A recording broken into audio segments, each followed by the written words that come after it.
বাড়ি থেকে এত দূরে থাকা সহজ না। আমরা আমাদের ড্রিম, রেসপন্সিবিলিটি আর স্ট্রাগল সবকিছু নিয়েই বাঁচতে শুরু করি প্রবাসে। কিন্তু মনের ভেতর কোথাও একটা চাপা টান সবসময় থেকে যায়, নিজের মাটি, নিজের মানুষ, নিজের ভাষা আর সংস্কৃতির জন্য। এই কারণেই এমন মুহূর্তগুলো এতটা গুরুত্বপূর্ণ। এখানে দোহাতে যখন বাঙালিরা আমরা একসাথে হই, সেটা শুধু দেখা করার জন্য না, বরং যেটা ফেলে এসেছি সেই অনুভূতিটা আবার ফিরে পাওয়ার জন্য। এই ছোট ছোট আড্ডাগুলোই অপরিচিতদের পরিচিত করে তোলে। তখন হাসিটা একটু বেশি আপন লাগে, কথাগুলো একটু বেশি গভীর হয়, আর কিছুক্ষণের জন্য মনে হয় দূরত্বটা আর নেই। আজকের এই সুন্দর গেট টুগেদারটা সম্ভব করে তোলার জন্য নীলাদ্রি এবং অনন্যাকে ধন্যবাদ জানাতেই হয়। আমরা সত্যি দারুণ সময় কাটিয়েছি। Thank you so much everyone for making this happen. We are very happy. Very happy. Wow.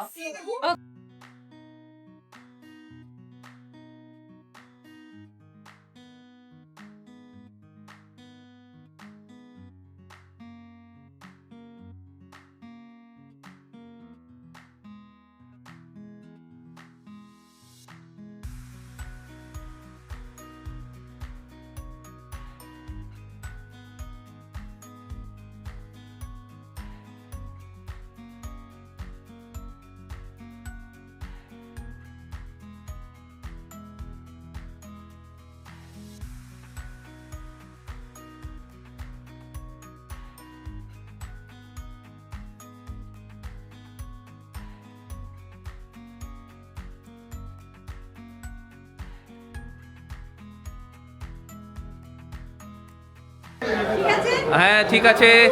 Thank you everyone for making this happen. Thank you very much. For inviting us. Thank you for coming. Thank you for inviting us.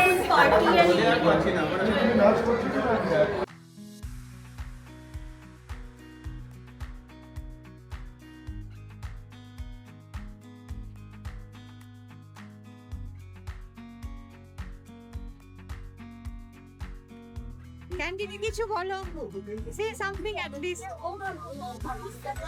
আমরা তো বলি red হয়ে যাব, এই জন্য আমরা বলি না রেড হয়ে যাব। একটা দিন বানাতে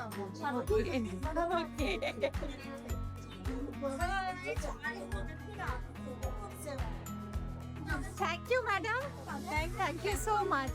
নমস্কার। আপনি ইন্ডিয়া যারা যারা আছেন তাদেরকে কিছু বলতে চান? আমাদের এখানে যারা আছে তারা দেখুন যে এখানে কত বাঙালি আছে কাতারে, আর আমরা সবাই একত্রিত হয়েছি। আজকে ভীষণ আনন্দ করলাম।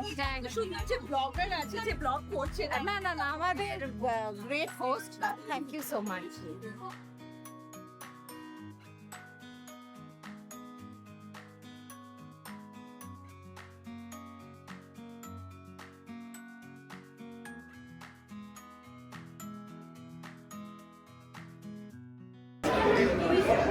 সবাই একদম স্টুডেন্টদের মতো, ভালো স্টুডেন্টদের মতো দাঁড়িয়ে পড়েছে।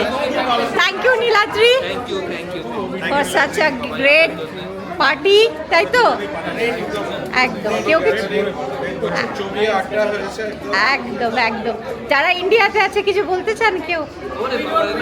তোমার বন্ধু ভালো করে ভোট দেবে, একদম সাবধানে।